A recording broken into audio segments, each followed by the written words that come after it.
U.S. President Donald Trump turning back the clock to his campaign days, rallying supporters and playing to a crowd in Florida. The fight against ISIS intensifies as Iraqi forces launch a new offensive to retake the western part of Mosul. New clues in the mysterious death of Kim Jong-nam, the half-brother of North Korea's leader, with police now searching for 4 more suspects.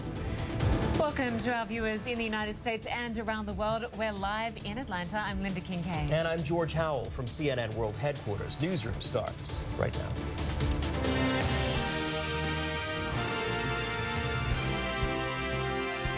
It is 5 a.m. on the U.S. East Coast. The U.S. President Donald Trump marked his first month in office, returning to a format that, quite frankly, helped to get him elected. The election is over, but it was campaign-style rallying in Florida on Saturday. Thousands of Trump supporters showed up in Melbourne there. And Mr. Trump's remarks hit on many of his most populous themes: restoring American jobs, slamming international trade deals, and defending his controversial travel ban. Some of the harshest words on stage aimed at the media, especially news organizations that he recently denounced as the, quote, enemy of the American people. Let's listen. They've become a big part of the problem. They are part of the corrupt system. Thomas Jefferson, Andrew Jackson, and Abraham Lincoln, and many of our greatest presidents fought with the media and called them out, oftentimes on their lies. When the media lies to people, I will never, ever let them get away with it. But in fact, the media will just continue to do the job of just covering the news. Well, we're going to get more now from Athena Jones in Melbourne, Florida.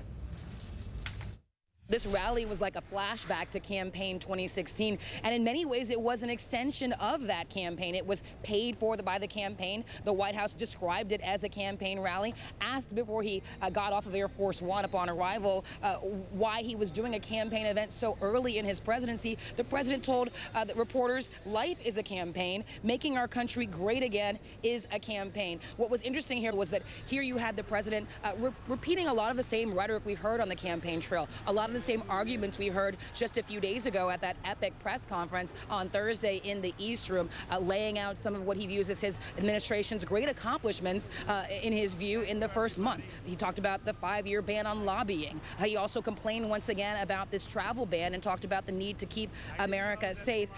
We've been talking a lot about how it's not unusual to see a president go out on the road early in his presidency to sell something, to sell a specific policy. We've been talking about how President Trump wasn't pushing one specific policy, like, for instance, the stimulus package back in 2009 when President Obama first took office. But he did ostensibly try to sell one thing today. He tried to urge Democrats on Capitol Hill to cooperate with Republicans to pass his agenda. Take a listen. It's also time for the Senate Democrats to take responsibility for Obamacare and to work with us to replace it with new reforms that reverse this nationwide health care tragedy. It's a tragedy. It's unaffordable. It doesn't work. And I said to the Republicans, I said, you want to do something great politically? Don't do anything. Sit back for 2 years, let it explode. The Democrats will come and beg for us to do something, but we can't do that to the American people. We have to fix it, and we will. We need members of both parties to join hands and work with us to pass a $1 trillion infrastructure plan to build new roads and bridges and airports and tunnels and highways and railways all across our great nation. So there he was urging bipartisan cooperation to get the things done that he wants to get done. I should note that Democrats on Capitol Hill have indicated they are interested in working with Republicans on an infrastructure package. One more area where he called on Democrats to cooperate with Republicans was to approve his nominee to replace Supreme Court Justice Antonin Scalia, Judge Neil Gorsuch. So he did end up trying to sell something when it comes to policy here during this speech. But still, this was very much something that he was looking forward to doing. He said early on in the speech that he wanted to get around the media filter to talk directly to the people, and it was clear that this crowd really ate it up. These are people who had been standing in line for hours. Very, very interesting and campaign-like event here. Athena Jones reporting there. Well, President Trump also invited one of his supporters to join him on stage and take the microphone at the Florida rally. Gene Huber, wearing a Donald Trump T-shirt, hugged the president and spoke briefly. He told the crowd he and other supporters of why Mr. Trump won the election. And he said the president is keeping the promises he made during the campaign. Huber later spoke about the experience and what it meant to him.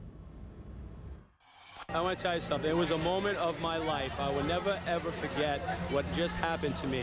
I've been with Mr. President Trump for over 2 years, fighting battles in and out of lies and terrible things always said about him. But we stuck together, and it's just an amazing feeling where I'm at right now. It's unbelievable. I was the first one online. I got here at 4 in the morning, so I got a lot of interviews from news people. So President Trump must have seen me on TV.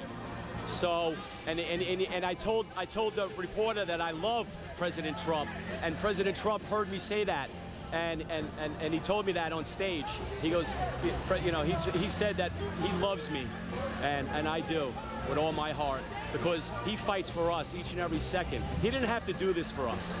You know, he's 70 years old, a billionaire, beautiful family, and this man comes out and works harder than anyone I've ever seen in my life.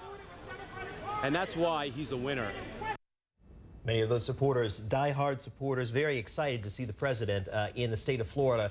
At least, though, one prominent Republican is speaking out against the president and his constant attacks toward the media. The U.S. Senator John McCain saying that the attacks toward reporters, that it runs counter to the First Amendment. He also warns that undermining the public's trust in a free press undermines democracy itself. Let's listen. We need you. We need a free press. We must have it. It's vital. If you want to preserve, I'm very serious now, if you want to preserve democracy as we know it, you have to have a free and many times adversarial press. And without it, I'm afraid that we would lose so much of our individual liberties over time. That's how dictators get started. That's the U.S. Republican Senator John McCain speaking there. Well, political analyst Ellis Hennigan joins us now from New York.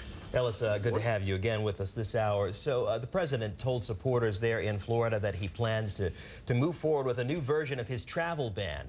He also said on stage that he needs the support of Democrats, he said, to come together, to hold hands, to focus on issues like repealing Obamacare, and also the infrastructure program that he wants to put out. But how does a president like President Trump gain the broader support of Americans with such a divided electorate? Mr. Trump's approval rating right now, according to a Gallup poll, right around 40%.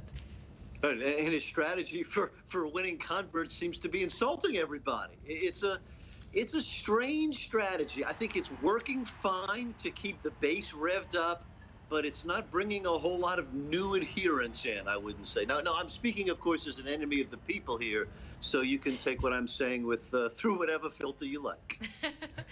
Speaking of that, Trump said he would call out the media for fake news. It is, of course, our job to call out the government of the day. And during that rally speech, there were a number of false claims. The president claimed that thousands of refugees come into the U.S. with no vetting, no documentation. We, of course, know that refugees are vetted extensively. It takes 2 years to get into the U.S. He also listed a terror attack in Sweden on Friday night that never happened. Have a listen. You look at what's happening in Germany. You look at what's happening last night in Sweden. Sweden. Who would believe this? Sweden. They took in large numbers. They're having problems like they never thought possible. So how crucial is it for us, for the media, to hold the president accountable? Hugely crucial. I mean, I believe that the future of the republic is at stake. You know, Lynda, for a long time, I've been talking about America as a tribal nation, right? That we're on our two little teams, and we adhere to those very doggedly. But I swear to you, I think we're entering into a phase here of truly competing realities, that there's no agreement on what the central facts are, and our worldviews are so divided. It's not just that we disagree with each other, but we cannot agree on the most basic facts of where we are today. This question simply, the president has indicated that, to get back out on the campaign trail. And again, he's surrounded by many of the people who are diehard, who support him. This is his way to bring the message to people who put him in office. But again, Ellis, just getting to the point of campaigns after the election, what purpose do they serve? Because he is the president of the United States. That's right. But think about that guy who stood up in the crowd that Donald Trump pulled up, who gets up every morning and salutes a 6-foot cardboard cutout. That's what this was about today, this rally. It was about keeping that guy and the tens of thousands of others assembled with him in Melbourne, Florida, on the program, being supportive and viewing what's been happening in Washington the last month as a well-oiled machine, to use Donald Trump's current slogan. You're not convincing too many other people of it, but those who started out believing it, for the moment at least, seem to be hanging tough. And speaking of those that he is not convincing, ever since he took office, we have seen protest after protest. This Monday, of course, is President's Day, and there are many calling it Not My President Day. What message should Donald Trump take from those people that are against his policies? Well, I think that most political analysts, including a lot of savvy Republican politicians, would say, in the long run, somehow or another, you need to broaden this base out. You have to give something to people who are not already your ardent adherents to bring them under the tent. He's taking a different strategy. He's taking the one that worked in the campaign for him, which is to find a substantial minority of Americans and just keep them very engaged, very enthusiastic, and very loyal. It won the election for him. I'm not sure if it's a good governing strategy, but it seems to be the one he's sticking with.